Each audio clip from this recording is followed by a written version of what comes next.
Welcome to Chillin' 101. We hope this video helps. You start by ensuring you have permission to the Sharepoint site and Power BI desktop open. Once ready, choose Get Data and pick Sharepoint Folder, then paste the site root URL, not a document library path. Authenticate with your organizational account and allow Power BI to list files. This immediately returns a table of files and folder metadata.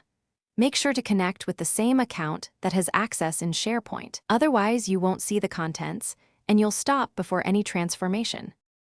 Once inside Power Query, filter the folder path to target only the files you need and remove unrelated rows. Then select one representative file and use it as a sample to build transformations. Power BI will generate a helper function. Use the Combine Files button, which creates a parameter and invokes that function across all binaries. After that, refine column types, remove unwanted columns, and edit the function if the sample required custom parsing. Make sure headers, delimiters, and locale are correct. To finish, close and apply in Power BI Desktop, then publish your report to the Power BI service. In the service, go to the dataset settings, set the data source credentials to OAuth 2 with your organizational account, and schedule refresh.